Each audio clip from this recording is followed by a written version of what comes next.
What's up, guys and girls? Welcome back to the channel.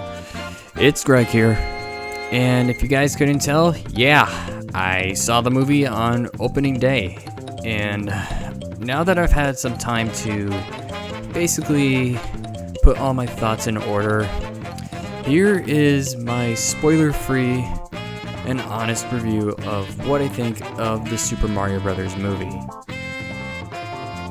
For starters, I had an absolute blast with this film. There was definitely tons of families there, but also a good amount of adults. I went by myself for, well, this reason.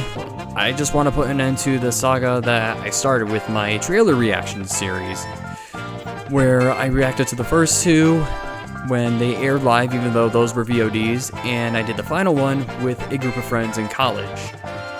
But this film just left a smile on my face. Like, the amount of care and work that both Nintendo and Illumination have put into this is just beyond words. It's just an achievement that I'm just proud to see exist. Like, man, just absolutely spectacular. But then again, not everything is perfect. Like, sure, it's a better film than the 1993 Mario movie by like miles, but the film still does have its own share of problems. And that's what I'll be discussing, but I'm not gonna go into like too specific of details since I don't want to spoil the movie, even though it's probably already here on YouTube for sure. It's on TikTok and whatnot, but I'm just gonna keep it clean and give you guys my honest thoughts. For starters, definitely the way that they design the characters and the environments are absolutely beautiful. I don't think any of us can really deny that. Like, the amount of care they put into the designs of the Mario characters, the designs of the Mushroom Kingdom and whatnot, as well as the Darklands, Jungle Kingdom. It's all like perfect 10 out of 10 for the most part. Like, I don't think I could really say anything I dislike about it, but if there's one thing I do have to dislike, like, I'm sure you guys are aware of like the part of where we take a look at Brooklyn. Like, there are some human characters I feel that are kind of out of place. Like, they do have some human characters that are within like a similar design to the Mario characters in the games, but the human characters, like a few of them, and maybe even pets, if you've seen the movie already, just, they look like they belong in Despicable Me or Secret Life of Pets. I'm just gonna keep it at that with the designs and whatnot. But overall, that part was mostly really good, and has got to be like one of the better parts of this movie. Regarding the story, it's your typical run-of-the-mill story for like a Mario game, but it's obviously been written to be in a movie format. I definitely did like how they touch certain elements that they never have in the games, and it will probably shock you too. There's also like some really ironic aspects about certain things, like Mario on how he dislikes a certain food, which later becomes obviously an essential item. You can probably put the puzzle pieces together if you know what I mean, but I'm just not going to say anything more. One thing I really did like about this story is the film's final act. It's something I did not expect, but I really did appreciate. You guys probably will as well. It's what definitely made like the final battle like really awesome. So yeah, the story is, I'd say, maybe at least a 6 or 7 out of 10. But I feel maybe if the film was longer, they would have been able to stretch it out a little bit more and maybe make it a little more interesting, because it also does have a little bit of pacing issues until Mario and gang reach over to like the Jungle Kingdom. I know I said a little bit of a spoiler just now, but basically it just keeps jumping scenes between Mario, Luigi, and Bowser with how the story just pans out. If you guys can like maybe get over this minor issue of pacing, then for the most part, it's just fine. And now we're at everyone's favorite, or maybe not so favorite part of my review, the voices. Just for starters, they definitely did make good casting choices. Like, I feel they really didn't miscast everyone because they do get the job done, and they do it either decent or really, really good and just kill the role completely. I'm gonna obviously start with everyone's favorite, Chris Pratt. Like, I feel even though people have hated on this, he's good. He gets the job done as Mario. Like, I could definitely hear that he's like trying so hard and just uses his normal voice. Like, I could hear the Star-Lord in him. But if you like maybe see the beginning of the movie, like, he does have a little bit of a surprise. Anya Taylor-Joy as Peach, she was good. She definitely got the role down. As for Charlie Day, Jack Black, and Keegan-Michael Key, they absolutely killed their roles as Luigi, Bowser, and Toad respectively. Like, they definitely made the movie shine. Especially when Jack Black had his ballad about Princess Peach. That was just great, honestly. They even made a music video about it, and now it's like everywhere. And I feel really bad for those who haven't seen the movie yet, because it is a critical part, and it's a mega spoiler.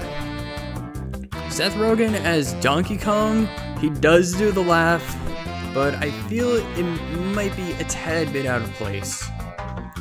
I guess maybe because of like how Donkey Kong is like a really mighty character and just Seth does his normal voice, but nonetheless he does do a good job. As for the others, we have Fred Armisen as Cranky, Sebastian Maniscalco as Spike. They definitely got the job done good, even though they're like minor parts of the movie. And then we have like the voices from cartoons like Kevin Michael Richardson, Carrie Payton, Eric Bauza, Scott Menville, just to name a few that we may or may not be familiar with from other shows on like Cartoon Network and whatnot. And of course, there's Charles. So regarding Charles Martinet, he actually does two surprise voices, with one sounding actually like how Mario talks in the games and whatnot, with his mannerisms as well. And the other is just his normal speaking voice, or if any of you guys have seen Dragon Ball Superhero, he sounds like the villain of the film Magenta. Like, literally 1-to-1. But definitely the voices are like a mixed bag to some people, but I feel they did it just fine. It's no biggie. The film soundtrack was definitely top notch. Brian Tyler absolutely killed it with the remixes of the various Mario themes. But I'm sure you guys have heard there were definitely some insertions of 80s music in there as well. I mean, not a bad inclusion, but maybe slightly questionable. The song choices were definitely really good. But then again, is it really necessary for something like Mario in this case?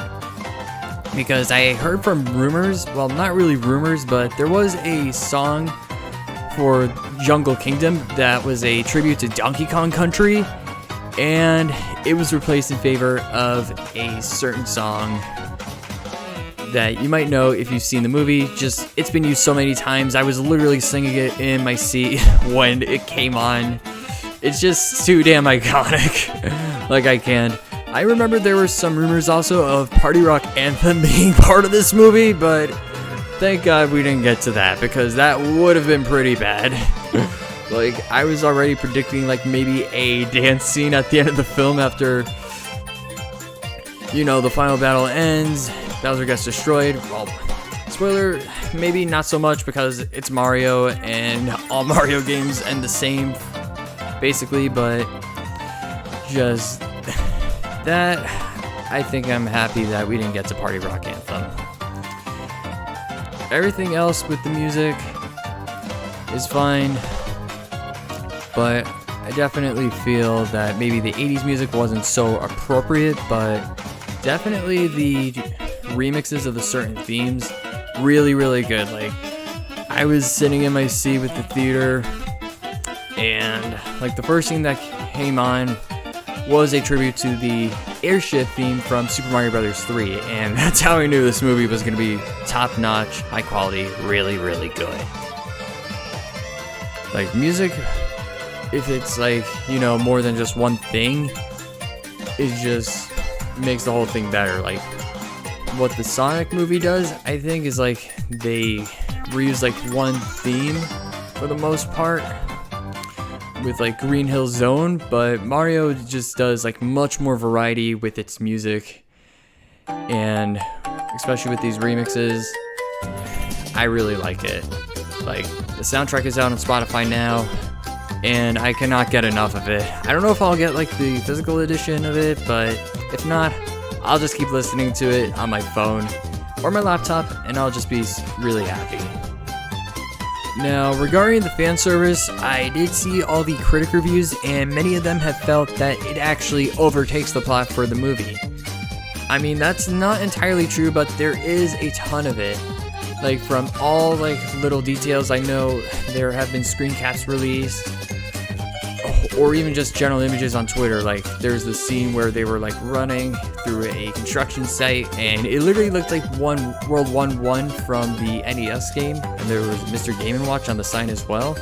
But there's definitely more than just that. Like, I'm sure if you guys ever subscribed to the Nintendo newsletter, you guys might have seen like a image of Mario watching TV in his room, and a NES actually on like wherever the TV was, like a stand, drawer. I can't really like make it out from the image, but he has an NES, and he was actually playing a certain game. Like, a lot of people in my theater, they didn't know what it was, but I of course had to scream it out because I'm Mr. TheVideoGameNutt. Like, the name all matches up. But just for quick context, it's a game from a certain franchise that we have not seen a new entry in well over a decade, since the 3DS days, and the character has appeared in Smash Bros. Since Brawl. Like, I'm just gonna leave it at that. But there have also been references to other Nintendo games too. Punch-Out was definitely a big one. You guys might have seen that through this newsletter image as well. There were also some other like black box titles, like to like no one's surprise is like Duck Hunt is one of them. Another one was Balloon Fight. But I'm just gonna keep it at that. Oh wait, actually no. What am I saying? There was also Ice Climber and even F-Zero throughout like certain points. Star Fox 2. But it's like the more obscure stuff. Like, it's definitely hidden. There's like no Zelda, no Kirby, no Metroid, none of like the big name stuff. Just the very obscure stuff that you don't hear in like everyday conversation about Nintendo or video games in general. There was definitely also that like one scene with Kongs. Like, I know there was definitely like the renders that leaked out with certain characters. Like, I can safely confirm Chunky is in the film, and I literally had to scream out in my theater, Chunky isn't dead. I actually made a few people laugh with that. So I guess they're aware of the Brental Floss music video of like the DK Rap 2018 edition. Because I was like all over that video when it first came out back then.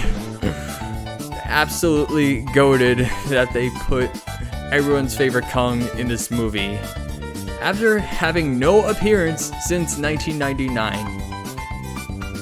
I forgot to mention this in the music part, but they actually do take a few songs from the games, specifically Bowser's Fury and Donkey Kong 64. With the latter, it's just a DK rap, but it's really only just like one part looping. I mean, it would be funny if they did the whole thing, but then again, probably would have not been so appropriate for this movie because the only Kong that is really major is Donkey Kong. But otherwise, fan service was really top notch. I mean, it definitely did not get in the way of the plot, but I feel definitely maybe if they included like other big franchises, I think some people might have been more happy because there was definitely maybe a tad bit of confusion with what this is. And somehow with me recording this is like the longest part that I am recording for this video. So maybe I'm favoring the fan service over everything else because my mind is more made up over this. Just, I don't know. We might as well just move on at this point. So you guys might have noticed something at the beginning of the video before I did the TV bars. Yes, because I went to see the movie on opening day, I decided to record my reaction to the post-credit scene. Well, specifically the second one. Yes, there are two. Just I cut it at a certain point because if it did go through like the full thing, then obviously it would have been spoiled and you guys would have not been wondering what this was. But to keep it short, like the first, they're both story related, but they're not really as exciting as you think. It might be like a little bit expected to like most people, unexpected to maybe others, but compared to something like the Sonic movies, they're not as exciting. Like I expected Tails by the end of the first movie of Sonic, but I remember just screaming when Shadow came on screen during the post-credit scene in Sonic Movie 2. Like nothing will ever compare to that.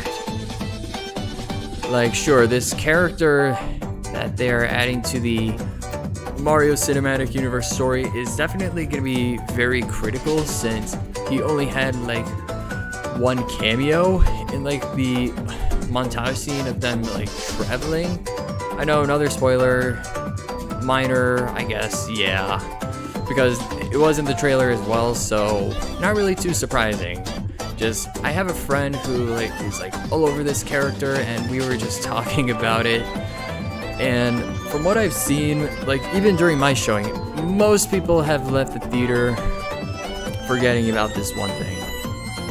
Maybe not important to them, maybe they gotta get home since those showing I went to was at night. I remember like two people in front of me, it was like a little dude and his mom. They actually asked me if there was like another post-credit scene, and I was like yes, or from what I've heard at least, because I wasn't even fully sure myself. But otherwise, yeah, just post-credit scene was meh. Like you can like stay if you want to, or skip it if you're really not that interested. But then again, this film is gonna come to like streaming before you know it. And now we're at the part where I may or may not give this film a final score. Even though like the story was maybe slightly rushed and all the voices are debatable, but the fan service was top notch, this movie was overall an absolute blast for me.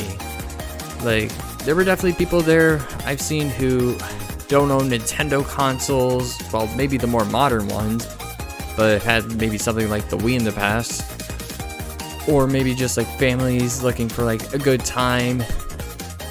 This film is definitely a blast for anyone and everyone, and I would definitely not pass up the opportunity to see it in theaters because God knows if they will re-release it ever. And with that said, I'm likely going to give it between a 7 to 9 out of 10. I know it's a little bit out of a score gap, but I can't really decide. Like, it's just too good, but I mean, it's obviously not perfect.